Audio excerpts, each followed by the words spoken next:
He thought 20 lashes would break me, turning me into a docile wife ready to sign away my inheritance.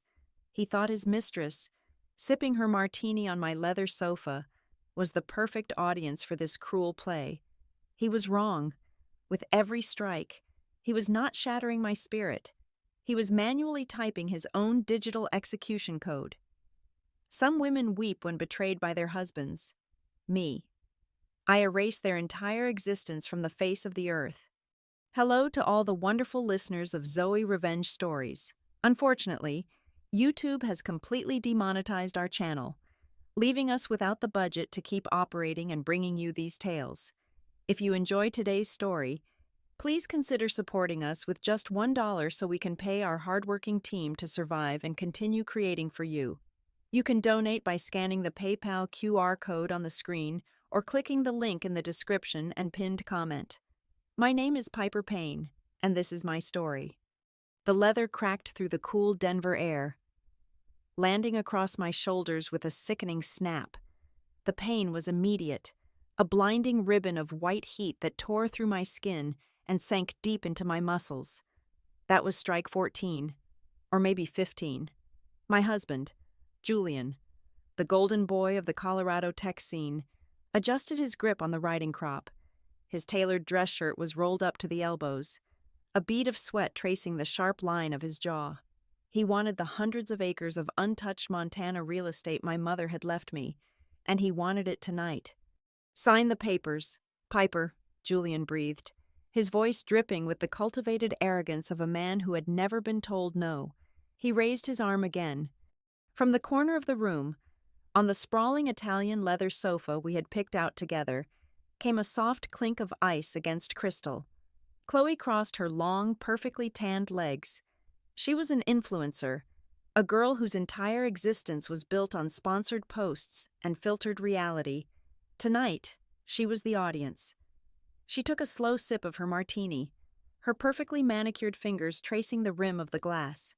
16, Chloe purred, her voice a sickly sweet melody in the cavernous living room.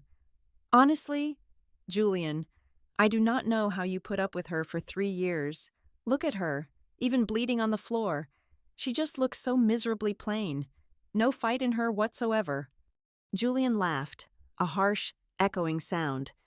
She is a glorified file clerk, baby. What did you expect, a warrior? The leather bit into my back again. 17.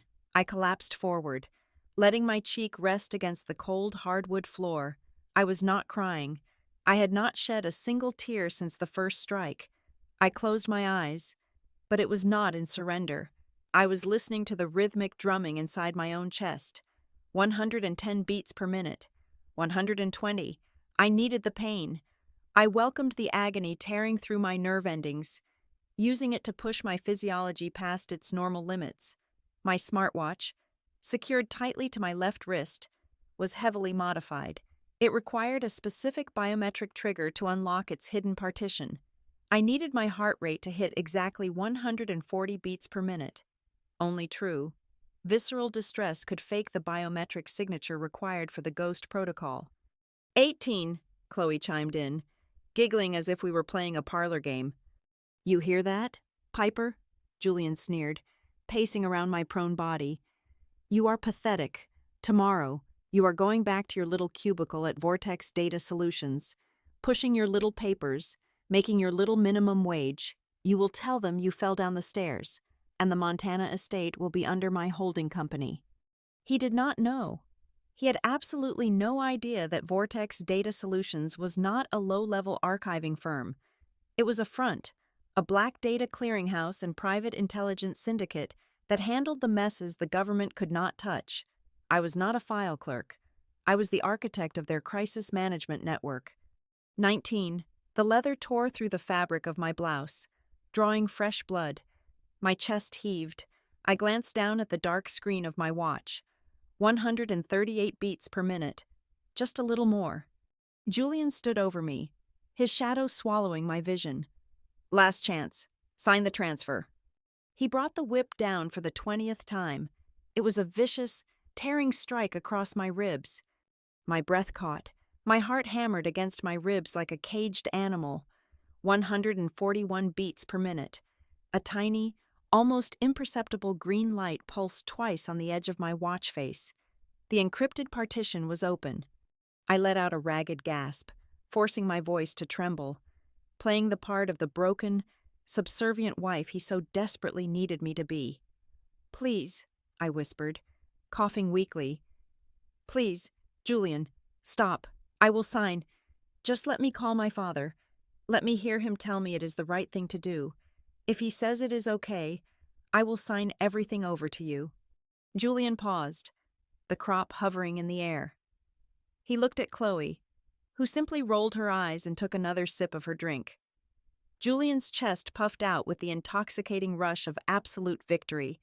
He was so arrogant, so utterly convinced of his own supremacy.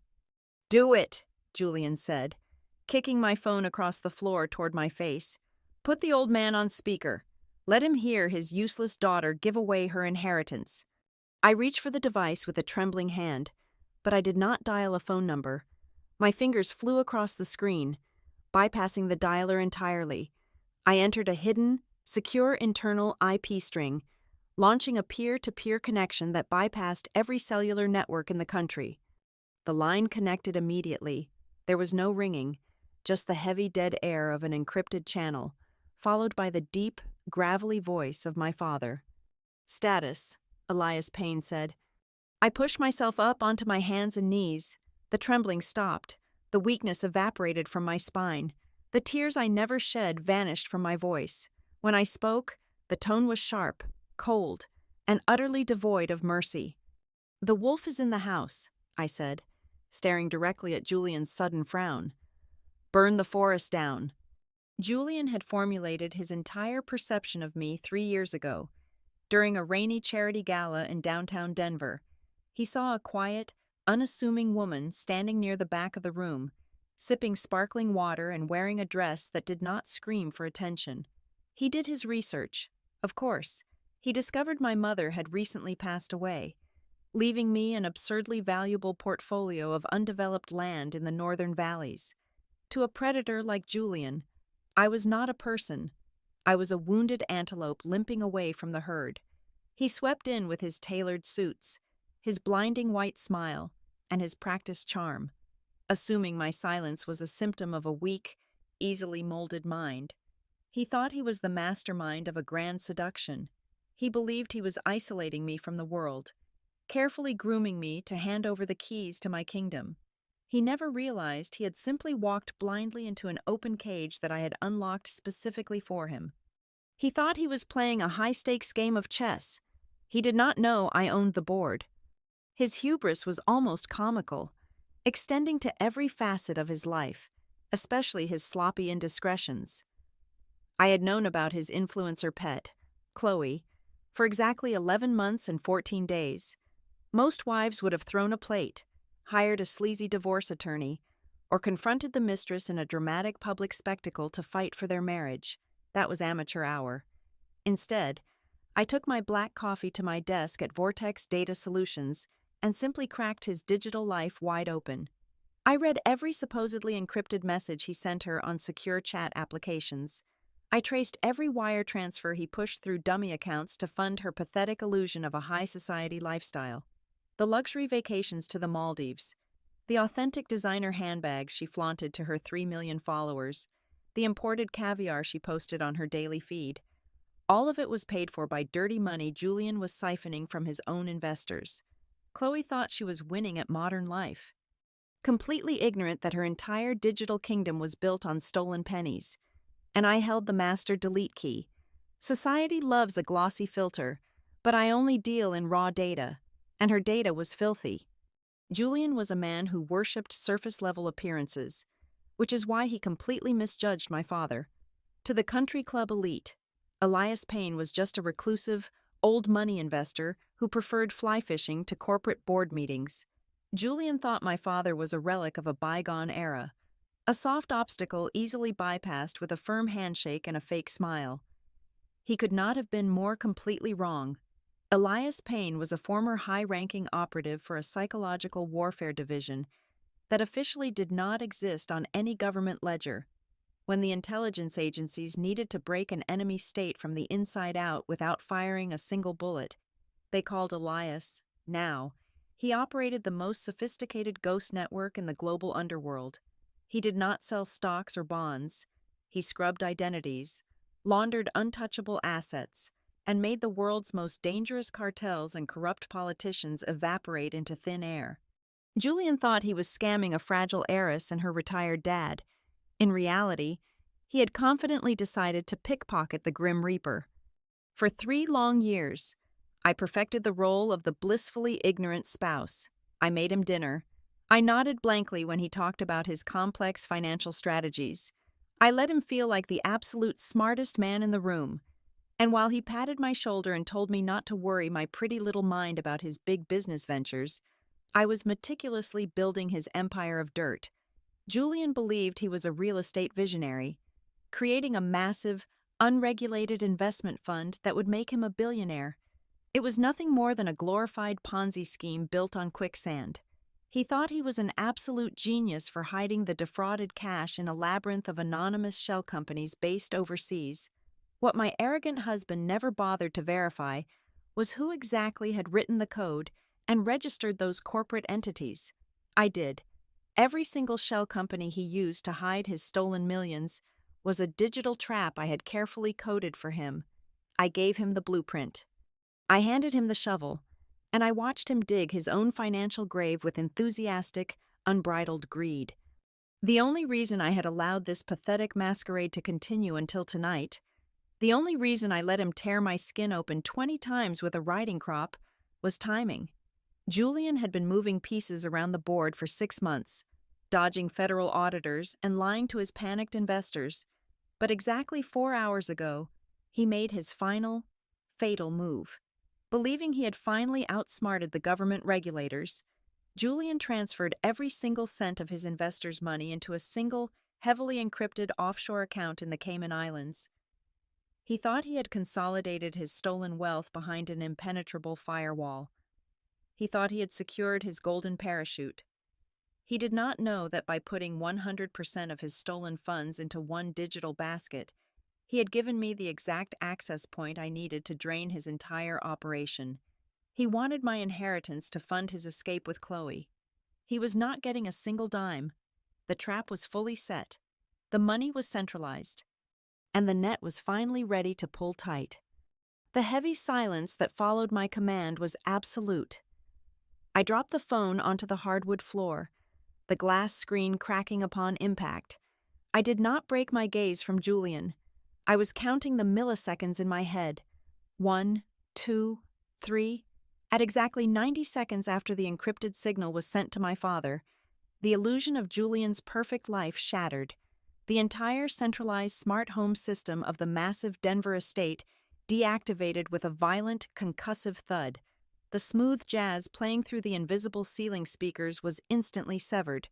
The ambient temperature control units powered down, their low hum replaced by a deafening quiet. A heartbeat later, the emergency backup grid surged to life, bathing the expansive, open-concept living room in a harsh, pulsating crimson glow. The heavy reinforced steel and glass front doors engaged with a loud mechanical slam. It was not the standard commercial security protocol Julian had paid a fortune for. It was a localized military-grade lockdown sequence I had personally hardwired into the structural mainframe over a year ago. The digital deadbolt slid into place, the windows locked down tight, and the external communication lines were physically severed. We were securely sealed inside a high-tech vault, and I held the only invisible key. Julian dropped the riding crop. It clattered uselessly against the polished floor. The arrogant sneer on his face dissolved into immediate, raw confusion. He reached into the pocket of his tailored trousers as his smartphone began to vibrate violently against his thigh. It was not a phone call. It was a relentless cascade of high-priority push notifications. I stayed on the floor, watching his thumbs fly across the screen, his face illuminated by the red emergency lights. He opened his primary offshore banking application, the one holding the consolidated funds from his fraudulent investment empire. The screen refreshed. forcefully logging him out of the secure server.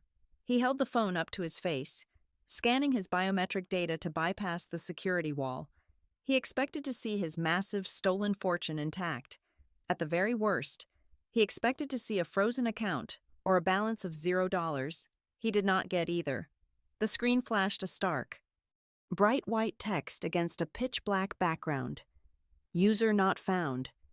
He let out a breathless gasp and typed his credentials manually. User not found. He opened his cryptocurrency wallets, his domestic holding company ledgers, his Cayman Island routing applications. Every single one returned the exact same fatal error. His money was not seized. His accounts were not frozen. They were entirely eradicated from the global financial ledger. Across the room, the sharp, annoying chime of Chloe's phone cut through the heavy air. Then it chimed again and again. A frantic, overlapping barrage of alert tones echoed from her device.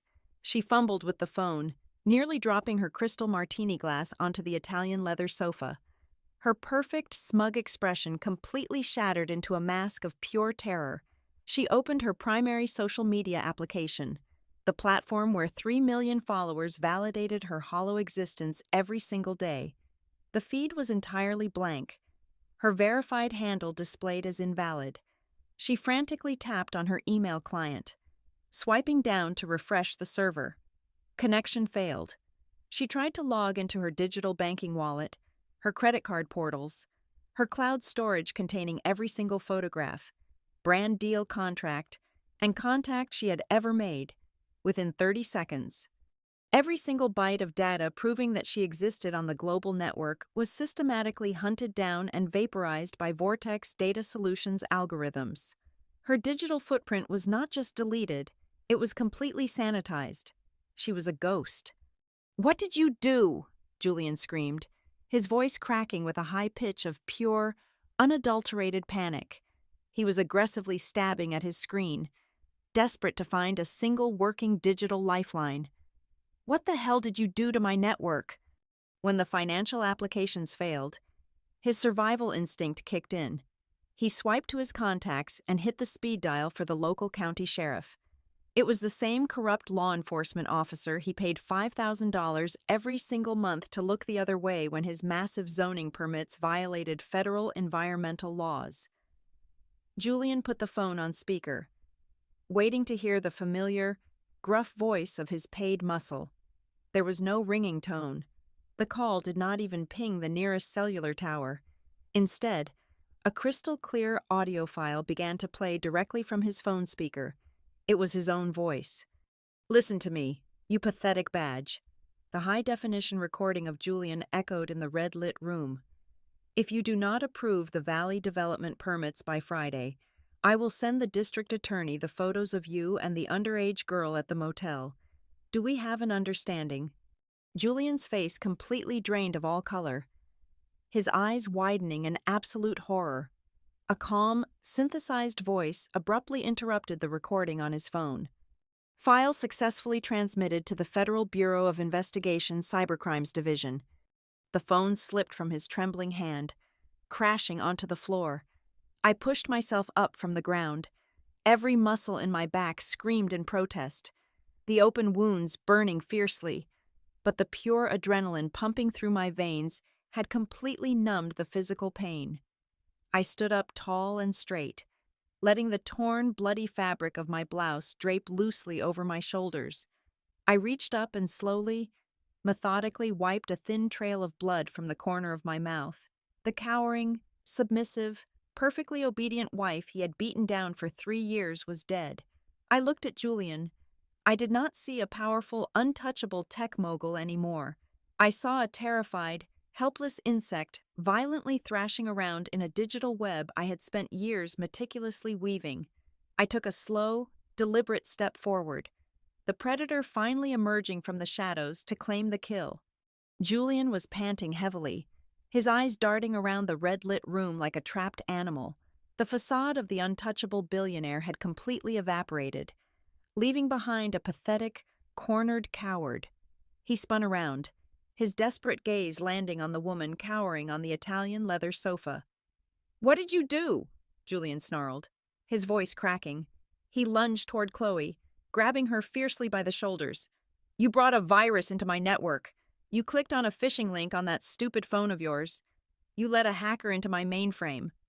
Chloe shoved him away violently, her perfectly manicured nails digging into his chest and tearing his expensive shirt. "Get your hands off of me. I did not touch your pathetic network. My entire life is gone. My accounts, my brand deals, my followers, everything is erased. You told me your firewall was impenetrable. You useless fraud." They were instantly at each other's throats, viciously tearing away the illusion of their glamorous romance. There was no loyalty among thieves. The moment the stolen gold vanished, the fake love turned to venom. I watched them tear each other apart, feeling a deep, profound sense of satisfaction. I walked past them, my bare feet silent against the hardwood floor. I approached the heavy glass coffee table in the center of the room. Underneath the glass, secured by a biometric lock built into the metal frame, was a hidden compartment Julian never knew existed. I pressed my thumb against the sensor. A small drawer slid open with a soft mechanical whir. I reached inside and pulled out a thick, physical manila folder. In a world of digital illusions, there is nothing quite as terrifying as cold, hard paper. I tossed the heavy file onto the glass table. It landed with a loud smack right in front of Chloe. She stopped screaming at Julian and stared at the folder, her chest heaving. "Go ahead," I said, my voice smooth and calm. "Open it, Marla." The color completely drained from her heavily contoured face. Julian blinked, looking back and forth between us. "Who is Marla?" he asked, genuine confusion breaking through his panic. "Chloe is a fabricated brand," I explained, leaning against the edge of the table. "Her real name is Marla Jenkins. She is not a high society influencer from Beverly Hills. She is a professional grifter from a trailer park in Nevada, and exactly 14 months ago, Marla got overly ambitious and skimmed $250,000 from a very dangerous, very unforgiving narcotics syndicate operating out of Las Vegas." Marla was shaking violently now. She reached out with trembling fingers and flipped open the file. Inside were high-resolution satellite photographs of her previous hideouts, printed bank statements showing the stolen cartel money, and a hit contract with her real face printed clearly in the center.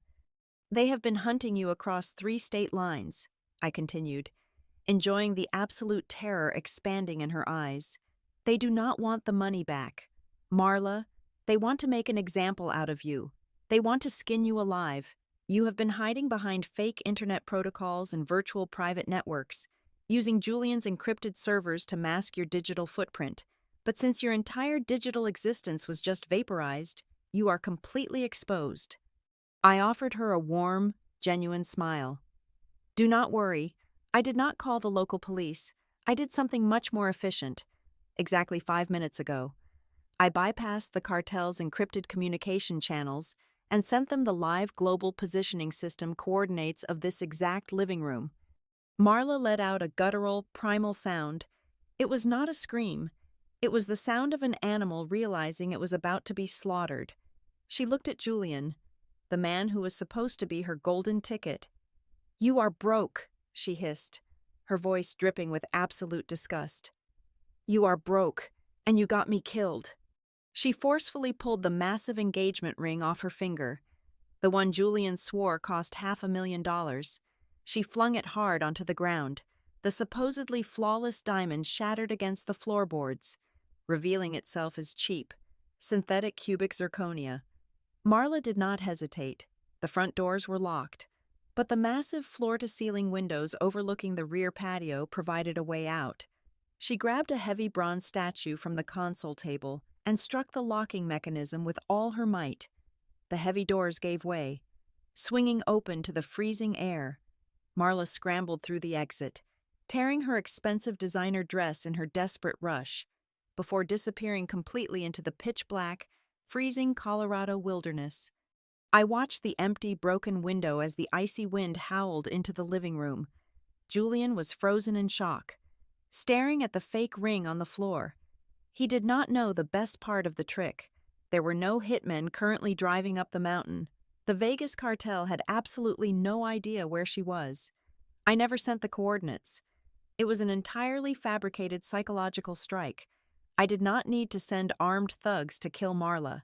By planting that seed of absolute paranoia in her head, I had ensured she would spend the rest of her miserable life looking over her shoulder. She would never sleep in a bed again.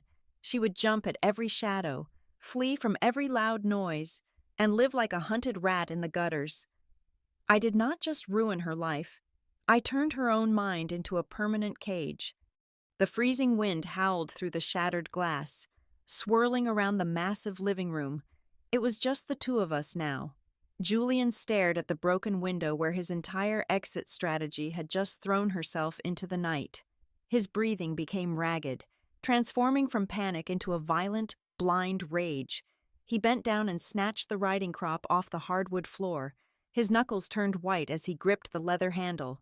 He let out a primal scream and lunged toward me, raising the whip high above his head.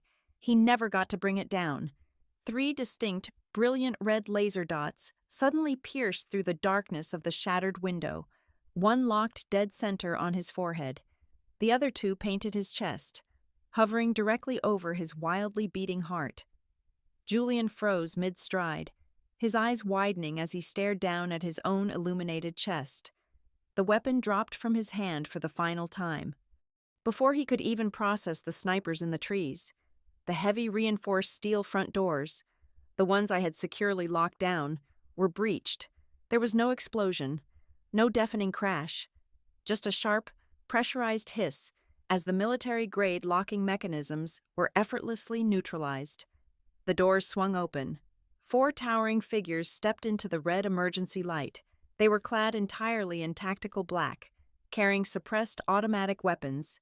They wore no badges, no patches, no insignias. They moved with absolute, terrifying silence, fanning out to secure the perimeter.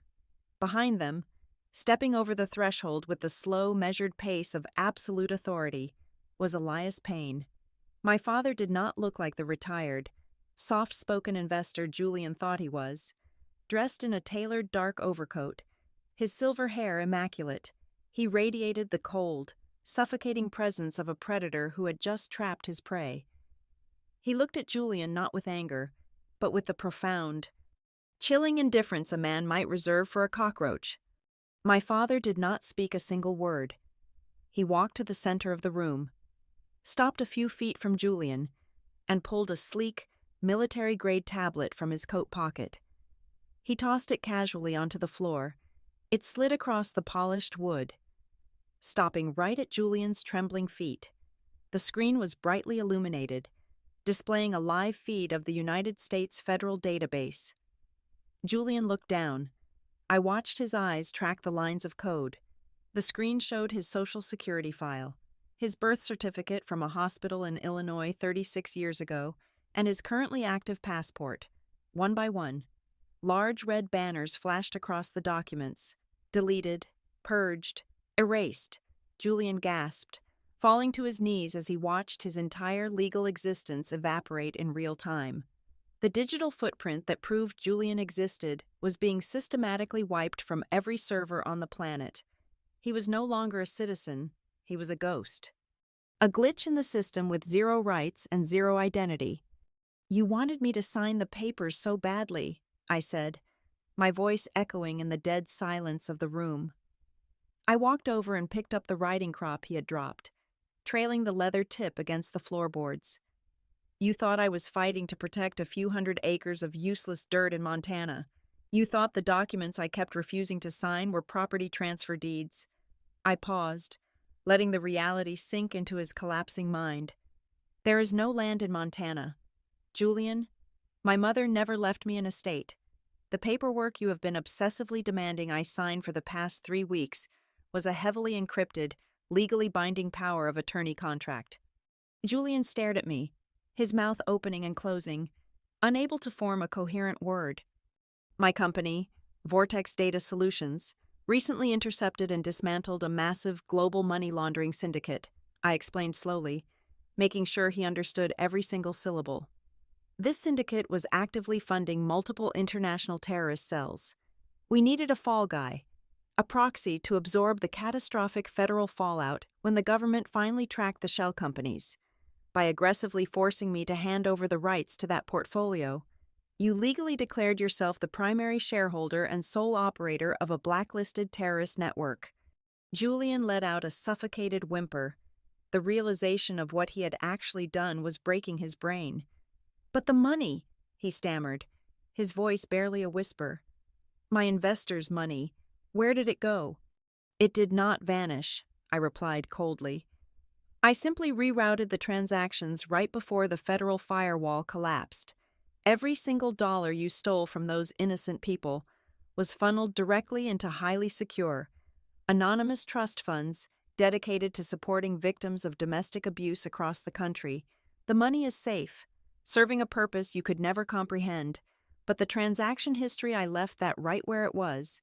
I tied every single routing number, every internet protocol address, and every digital signature directly to your personal devices. The authorities will look at your accounts and see a man who defrauded his investors to fund weapons shipments to overseas extremists." I leaned down, bringing my face mere inches from his terrified eyes. "You beat me to show me you were in control, but look at you now. You have absolutely no money, you have absolutely no identity, and in exactly 5 minutes, you will be the most wanted traitor in the history of this nation." A low, vibrating hum began to echo through the mountain valleys, steadily rising into a deafening wail. It was not the high-pitched siren of the local police. It was the heavy, aggressive roar of armored tactical vehicles. A convoy of Department of Homeland Security SUVs tore through the front gates, their heavy tires ripping up the immaculate landscaping. They were responding to an anonymous, highly encrypted tip regarding an armed cyber operative holding a hostage. Julian looked toward the driveway, his face completely devoid of hope. He finally understood the deepest layer of my trap. The physical pain I endured tonight was not a failure to protect myself. It was my ironclad alibi. The 20 lashes he delivered, the blood pooled on the floorboards, and the high-definition audio recording of me sobbing and begging for my life captured by his own security system. It was all perfectly curated evidence.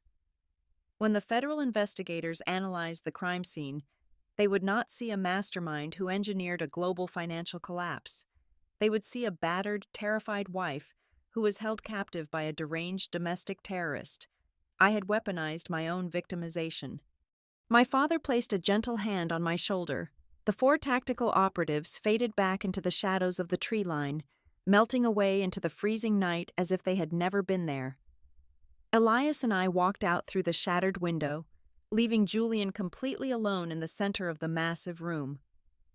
We left him with 2 things: the leather riding crop and a small, encrypted hard drive tucked neatly under the sofa cushions. A hard drive containing heavily classified national defense schematics that Vortex Data Solutions had conveniently planted on his private network. Seconds later, the front doors exploded inward. A dozen heavily armed federal agents flooded the living room, their tactical lights cutting through the red emergency glow. They tackled Julian to the floor with brutal force, driving a knee into his spine as they clamped heavy iron cuffs around his wrists. He thrashed wildly, screaming his name over and over again, begging them to check the local tax records. The lead commander, a massive man in heavy body armor, knelt down and grabbed Julian by the hair, forcing him to look up. "Shut your mouth," the commander barked, his voice devoid of any sympathy.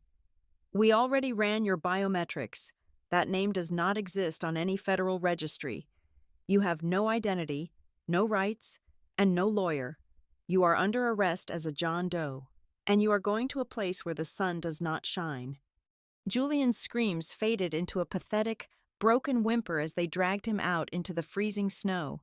6 months later, the air in Geneva was crisp and clean, carrying the faint scent of roasted coffee beans and fresh pastries. I sat outside a luxury cafe overlooking the calm waters of the lake.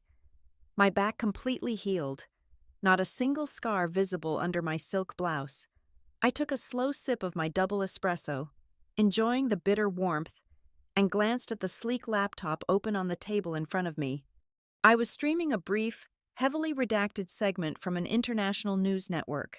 The anchor was discussing a major breakthrough in global security, mentioning an unnamed, stateless prisoner who had just been quietly sentenced to life without parole in a black site facility somewhere in the Atlantic. The camera flashed a blurry, pixelated image of a man in an orange jumpsuit being escorted into a transport plane. His shoulders were slumped, his spirit entirely broken. I smiled, reaching out and gently closing the laptop. I placed a generous 50-franc tip on the small table and stood up, smoothing the wrinkles from my skirt. I walked out onto the bustling European street, blending perfectly into the crowd of wealthy tourists and diplomats. Julian wanted to strike me 20 times to prove he held absolute power, but he was too blind to see the truth. I taught him the final, unforgiving lesson of this world. The perfect revenge does not leave a trail of blood. The perfect revenge is completely erasing the existence of your enemy from the face of the earth. Thank you so much to all the wonderful listeners who stayed until the very end of today's story. Where are you listening from today? Please let me know in the comments. If you found today's story thrilling and satisfying, please consider helping us with just $1. You can donate by scanning the PayPal QR code on the screen or by using the PayPal link in the description or the pinned comment. Your support allows us to pay our hardworking team, helping them feed their families and continue creating even better stories for you to enjoy. Thank you again, and I will see you in the next episode.